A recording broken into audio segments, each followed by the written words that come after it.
Buenos días, profesora, buenos días, compañeros.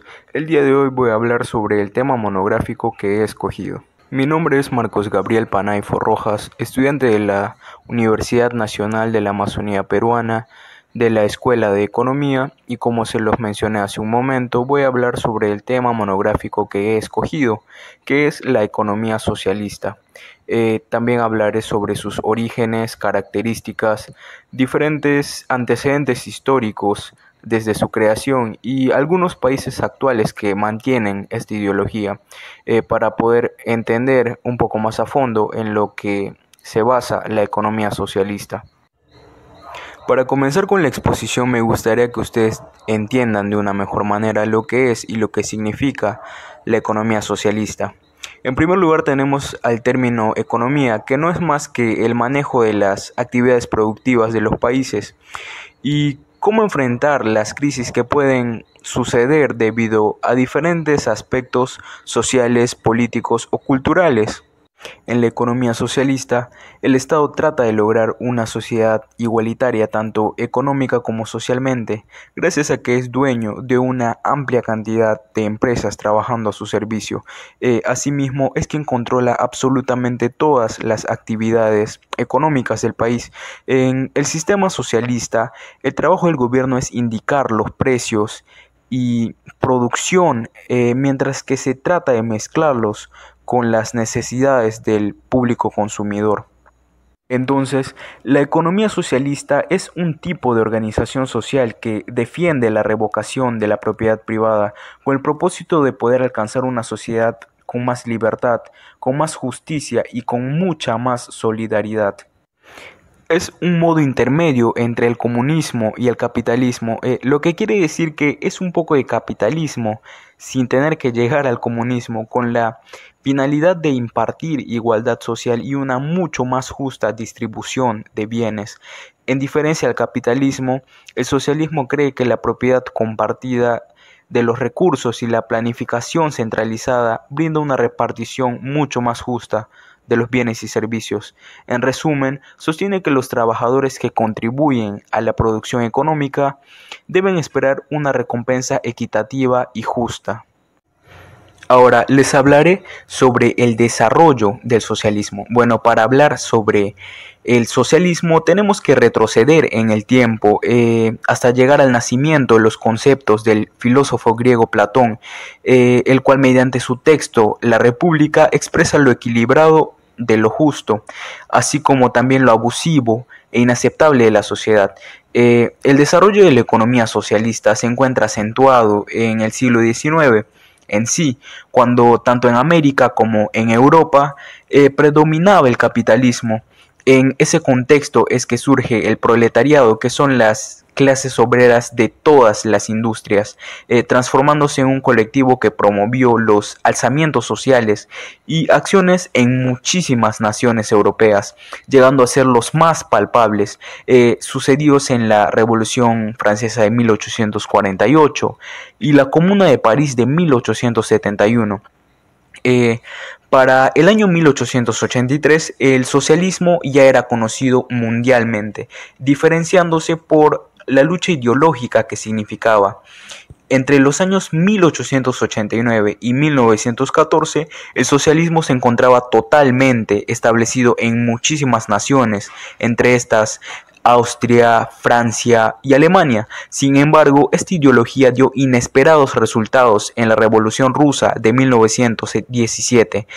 A partir de esta es que surge la Unión Soviética, más conocida como URSS, transformándose en la primera nación en imponer un sistema socialista de mercado. Son absolutamente distintos los fundamentos que motivaron el origen del socialismo, pero las que sin duda alguna marcaron la diferencia fueron la esclavitud, la opresión y el aprovechamiento de la clase obrera. En conjunto también se encuentran el capital injustamente distribuido.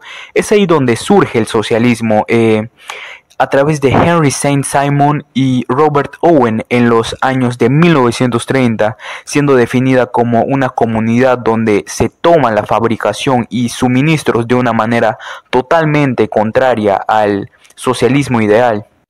Arriba mío podemos ver una imagen de promoción en contra del capitalismo totalmente común en ese entonces, en el que el socialismo estaba en su auge, y todo lo que vemos ahí era totalmente común en su época, pues a la persona que estamos viendo arriba de esta persona es una persona que apoya el socialismo, o sea, una persona de la clase obrera. Como tercer punto, hablaré sobre las características de la economía socialista.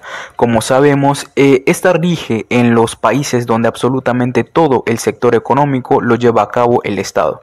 Entre sus características podemos encontrar las siguientes, que son que no existe la propiedad privada, nadie es dueño de terrenos, fábricas, propiedades, etcétera, excepto propiedades personales.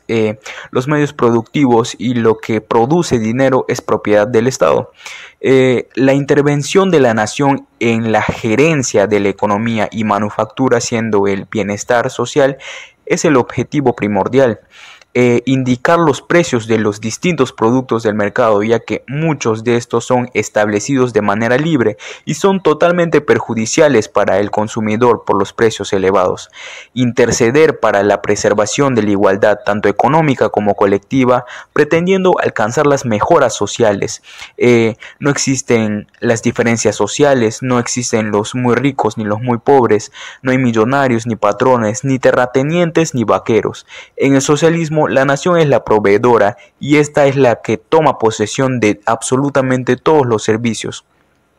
Se anulan las clases sociales, ya que es la clase obrera la que sufre de los atropellos por parte de las clases más altas. En la sociedad no debe existir absolutamente ninguna desigualdad por bienes económicos, puesto que todos somos iguales, y estas son las bases por las que se rige el socialismo, la economía socialista. En consiguiente, les hablaré sobre algunos de los antecedentes históricos de la economía socialista. Bueno, la historia del socialismo tuvo la atención de notables y estudiosos filósofos, aunque faltos de precisión, con la finalidad de darle la entrada en el siglo XIX al marxismo. Cabe recalcar que el marxismo cambió totalmente la forma de percibir la sociedad y vida.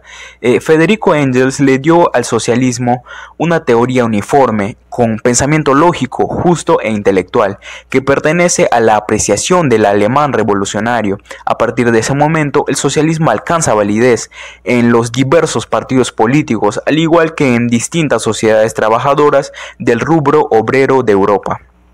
El socialismo cumplió su auge político a principios del siglo XX gracias a la Revolución Rusa de 1917, a través de la gestión de Vladimir Ilich, quien eliminó el zarismo, y así es que instauró el primer país socialista en la historia del socialismo a través del marxismo, que no es otra cosa que la Rusia soviética, la cual se transformó en la Unión de Repúblicas Soviéticas Socialistas o URSS.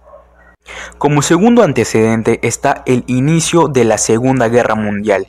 Bueno, las situaciones en Rusia despojaron las formas tradicionalistas de Europa y al mismo tiempo produjeron las ideas que dieron pie a la creación del fascismo, el cual es una ideología política totalmente dictatorial que tiene una base anticomunista, provocando la Segunda Guerra Mundial.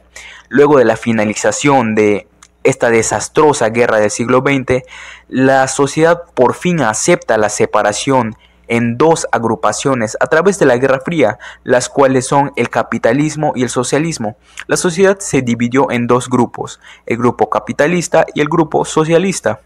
Podemos resaltar algunos otros acontecimientos en otros países como Vietnam con la Revolución de Agosto de 1945, Cuba con la Revolución Cubana de 1959, Camboya luego de la Guerra Civil Camboyana ocurrida en 1967 y 1975. Cabe recalcar que muchos de estos gobiernos con mandatos tiránicos participaron en guerras con la excusa de lo que llamaban hombre nuevo. En último lugar, hablaré sobre los actuales países con economías socialistas. Tenemos a China, que es un país asiático en el que rige un socialismo de partido único. Tenemos a Vietnam, que es un país asiático con un gobierno de tipo socialista, liderado por el Partido Comunista de Vietnam. También tenemos a Cuba, que es un país socialista con partido único, que es el Partido Comunista de Cuba, desde los años 1959. Tenemos a Laos, que es un país asiático con un gobierno socialista de partido único, el Partido Popular Revolucionario de Laos. Y en quinto lugar tenemos a Corea del Norte, que es un país asiático con un gobierno socialista, con forma de dictadura, un gobierno dictatorial, desde los años 1945. Cabe recalcar que estos no son los únicos países bajo el régimen de una economía socialista, pero sin duda alguna son los principales. Finalmente, es importante recalcar que la economía socialista es una ideología que no todos los países o personas lo practican, como también hay personas que sí. El socialismo ayudó a muchos países que lo practican. De igual manera, este nos enseña su punto de total desacuerdo con el capitalismo. Por otro lado, su economía no ha sido totalmente estable, socialmente hablando, pues aún hay muchos países con esta ideología que lo único que hicieron fue entorpecer la economía de sus pueblos, causando pobreza a sus ciudadanos. Muchas gracias por su atención y eso es todo en cuanto tenía que exponer. Gracias.